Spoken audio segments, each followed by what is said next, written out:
c'est Romaric. Je voulais partager mon expérience d'indépendant pour rappeler que nos carrières professionnelles ne sont pas des fatalités, qu'une situation désagréable n'a pas forcément à être endurée. On m'a bien rappelé, enfin, il m'a été rappelé de plusieurs sources que quand on râle sur une situation dans laquelle on se trouve, il y a aussi de fortes chances pour que d'une manière ou d'une autre, on ait quand même choisi nous-mêmes de nous y mettre ou du moins d'y rester. Donc, sachant que l'on a choisi, on peut aussi déchoisir et quitter ces situations négatives au niveau énergétique. Des situations comme ça qui te vident plus qu'elles ne te remplissent. Pourquoi je dis ça? La première des choses, c'est par rapport à l'environnement de travail. Pour moi, c'est la priorité pour avoir expérimenté diverses façons de travailler. Je peux plus, par exemple, me contenter de rester assis pendant 7 heures, 8 heures dans des bureaux qui sont pas énergétiques. En fait, de base, l'environnement est très énergétique, tellement que des fois, nous, les humains, on est obligés de construire des protections pour éviter d'être trop heurtés par ces changements d'énergie à l'extérieur, le vent, la chaleur, le froid. Et donc, on crée ces bâtiments qui sont très pratiques pour se protéger de la pluie, du froid, etc. Mais en fait, ça, c'est des cas qui sont quand même assez restreints. Ça dépend des régions, bien sûr, mais en fait, on va se priver de toute l'énergie dehors pour éviter des accidents énergétiques plus ponctuels, ce qui résulte dans des environnements qui sont de façon lisse, jamais énergifères, on va dire, qui génèrent jamais d'énergie. Ils sont à l'ombre, ils sont éclairés par des néons, donc ils consomment, on les chauffe. Même quand il fait du soleil, on les chauffe parce que, par exemple, les fenêtres sont pas bien placées ou y a l'isolation qui est pas très bien faite, je ne sais pas. Et donc, pour moi, qui ai pu travailler à l'extérieur dans des conditions rendues possibles à la fois par mon boulot, je l'admets, et par la technologie, c'est-à-dire que je peux avoir internet sur mon téléphone et du coup sur mon ordinateur.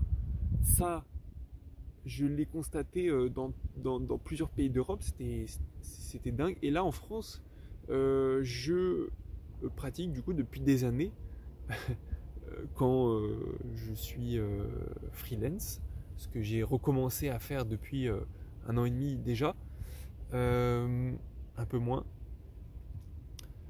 Je sors en fait parce que il y a tellement de bonnes choses dehors. Déjà l'air est renouvelé, le soleil peut être capté de façon optimale et ça va croître jusqu'à juin et ça va diminuer jusqu'à octobre, novembre.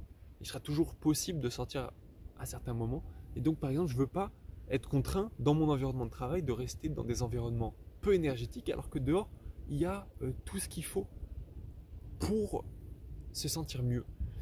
En plus de ça, se rendre dans des environnements naturels, c'est souvent l'occasion d'utiliser ses jambes ou un vélo. Et donc, ça réveille le crâne, ça oxygène, ça redresse la colonne. Bref, il y a vraiment plein d'avantages à être nomade, même si, entre guillemets, digital nomade, même si le nomadisme consiste à tourner dans un rayon de 5 km autour de chez toi. Et puis un autre truc sur lequel j'ai vraiment l'impression d'avoir gagné, c'est que j'ai la sensation qu'il y a des portes qui tout le temps en fait s'ouvrent autour de nous pour nous proposer des horizons meilleurs entre guillemets, d'autres qui s'ouvrent, qui nous destinent à de plus sombres destins, destinent à destin, tout à fait. Et en étant freelance, en étant moins lié à une entité qui en plus veut pas forcément ton bien et te permet pas forcément déjà au niveau énergétique de t'épanouir, permet, voilà, ce statut freelance, ce statut indépendant permet de franchir ces portes plus facilement. Mais du coup, ben voilà, ça peut aussi des fois il y a des écueils. Ça se passe pas toujours exactement comme prévu puisqu'il n'y a pas des couches comme ça pour te protéger forcément. Ça dépend des contextes, on va dire. Donc encore une fois, c'est pas quelque chose c'est pas une fatalité. Il faut être actif et susciter l'environnement de travail agréable. Mais donc avec ce statut un peu plus autonome, même sur la gestion de ton argent, j'ai la sensation de gagner parce que même si je suis moins protégé, même si ma situation est plus précaire, libre à moi de mettre le surplus que je gagne dans un peu plus ce que je souhaite.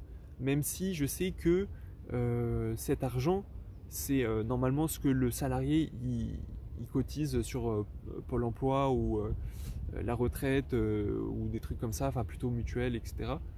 Même si j'ai une mutuelle, j'ai quand même l'impression voilà, que je peux investir plus facilement au risque peut-être d'avoir moins de réserves pour le moment. Peut-être j'ai pas de mission, mais j'espère que ces graines que je suis plus libre de semer me permettront d'être aussi plus résilient à terme. Donc c'est un risque, mais sans risque, il n'y a pas non plus comme je dis, des portes vers des murs qui s'ouvrent aussi souvent et dans lequel tu peux te plonger avec autant de facilité. Voilà, donc il faut être prudent bien sûr, mais voilà, par exemple, moi je pense que ça vaut le coup, par exemple, d'investir une partie de mon argent dans, par exemple, le livre que j'ai écrit et publié, Leipzig. Donc je mets le lien en commentaire. Je trouve aussi que c'est plus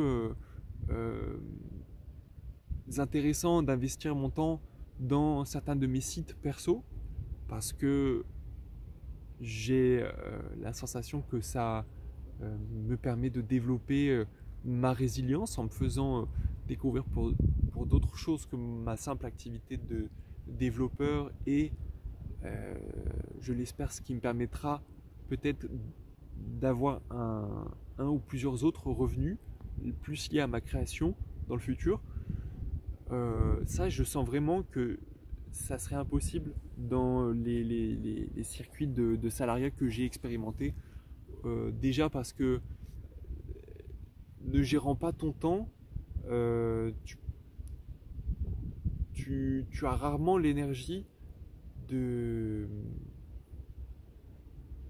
enfin, ne gérant pas ton temps puisque tu es sur certaines heures particulières, j'ai la sensation que tu vas travailler à des moments où peut-être tu aurais une énergie qui te dirigerait vers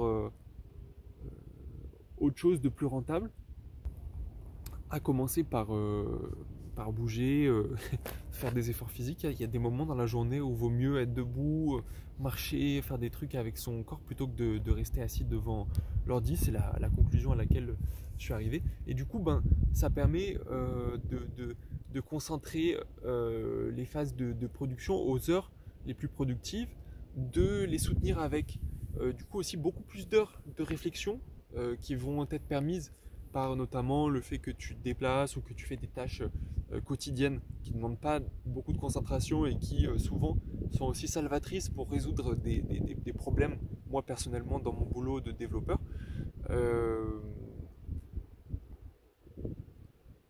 Voilà, donc plutôt positif, même si je l'admets, et je suis moi-même en train de vivre, je l'espère, là c'est la fin, une situation très désagréable où justement je me suis retrouvé dans une situation trop énergivore qui est pas du tout rentable.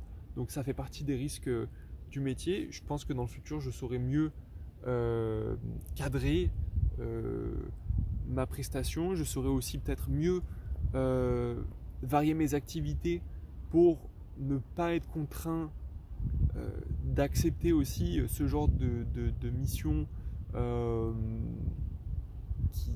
voilà, qui sont pas très rentables parce que j'en ai moins besoin, parce que j'ai d'autres alternatives plus intéressantes. C'est ça le côté actif dans la vie professionnelle, c'est chercher les personnes avec lesquelles travailler, être vraiment acteur de la découverte de ses clients et également diriger son chariot vers voilà, les activités dans lesquelles les activités qu'on aime plus et donc sur lesquelles on va être forcément plus pertinent. Maintenant, reste à savoir comment échanger ces prestations. Je dis pas forcément monnayer parce que je sais que surtout sur cette chaîne là où il y a des gens qui me connaissent pour la permaculture, c'est un peu bizarre l'argent et tout, donc mais juste voilà, des fois on fait déjà passivement des choses qui ont beaucoup de valeur, pas forcément monétaire, des fois symbolique, des fois pour l'échange, le troc ça marche bien. Et pour autant, on continue à faire des activités beaucoup moins rentables parce que on n'arrive pas à avoir, à créer, à expliciter la valeur de ces activités plaisantes et donc on ne peut pas en vivre. Ce qui est mon cas, j'ai envie de réduire la part de développement dans mon freelance, mais maintenant que j'ai une micro-entreprise, que j'espère dans les prochaines années faire grossir en une entreprise avec peut-être d'autres personnes, mais une entreprise avec des finalités beaucoup plus diversifiées, notamment donc sur la créativité, l'écriture, l'illustration et sans doute aussi la création de contenu sur le jardin, parce que je vais bientôt avoir un jardin, mais j'en reparlerai dans un mois quand j'y serai. Voilà. Donc, comme je disais dans la vidéo, on n'est pas foutu. C'est pas parce que on est dans des situations compliquées et que s'en sortir ça va mettre des années que il faut pas le faire. Voilà. Je pense que le conseil de l'année, vraiment, ou peut-être même, je sais pas, peut-être des 2 ans ou 3 ans, c'est celui que Jérémy m'a donné il y a quelques mois sur le temps libre.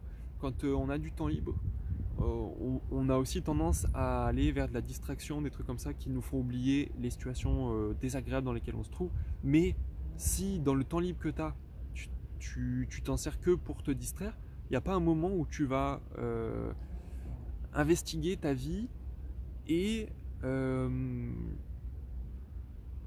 voir comment l'orienter vers du mieux. Et en fait, c'est une sorte de cercle vicieux parce que des fois, la situation, elle est tellement terrible, enfin, elle semble tellement terrible, tellement inextricable, tellement déplaisante, qu'en fait, la fuite par la distraction, le divertissement, etc., est devenue systématique, quoi. Alors qu'en fait, justement, c'est là l'erreur, quoi. Quand on a un tout petit peu d'énergie excédentaire, il vaut mieux pas la boire, il vaut mieux pas la fumer, il vaut mieux pas la regarder, la claquer dans des jeux, la claquer dans des trucs comme ça, si on en a qu'un peu. Mais dès qu'on en a un peu plus, ouais, franchement, pas de problème, mais je veux dire, voilà, pour sortir d'une situation, il faut quand même mettre un peu une énergie de base. Moi, je suis personne pour conseiller les gens. Je suis pas le plus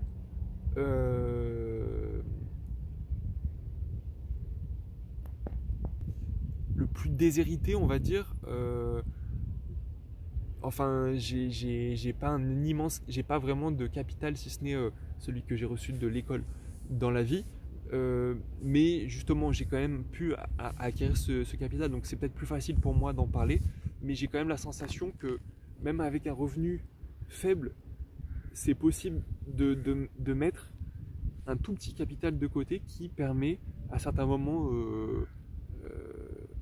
sur certaines opportunités, à certains moments de la vie où c'est le plus rentable, de vivre sur ce capital ou de l'investir dans une nouvelle activité progressivement. Ça n'a pas forcément besoin de le faire d'un coup.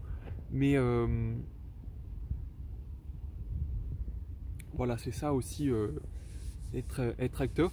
Et aussi, voilà, hyper important, je le mets à la fin de la vidéo comme ça, mais il y a aussi dans notre environnement relationnel euh, des entités énergivores qui n'ont pas la vision moyen et long terme, qui pensent que consommer l'énergie maintenant est plus intéressante que peut-être la stocker un petit peu là, pour la faire entre guillemets fructifier plus tard avec même du capital intellectuel justement. Et donc je pense que ces personnes leur bien et notre bien, il vaut mieux les tenir à distance, quitte à au moment opportun être là pour leur donner l'énergie dont elles ont besoin, qu'on leur doit peut-être, mais le reste du temps, je pense qu'il faut bien s'écouter, bien sentir ce qui nous pompe l'énergie et ce qui va au contraire nous permettre de nous émanciper des situations faibles en énergie dans lesquelles on se trouve. Voilà. Mais ça demande de l'imagination, ça demande de réfléchir, c'est sûr, et ça, ça peut pas se faire en matant forcément des séries ou en jouant ou en étant 100% focus sur des trucs. Après, je dis pas, des fois ça fait du bien, ok, de relâcher, mais si tout le temps libre, si tout l'argent, etc., ça part dans de la distraction, du divertissement maintenant, il n'y a pas d'énergie pour réorienter ensuite, donc voilà, prudence. À bientôt, et bon printemps qui arrive. Enfin, certains disent qu'on est déjà au printemps, alors je vous laisse juger.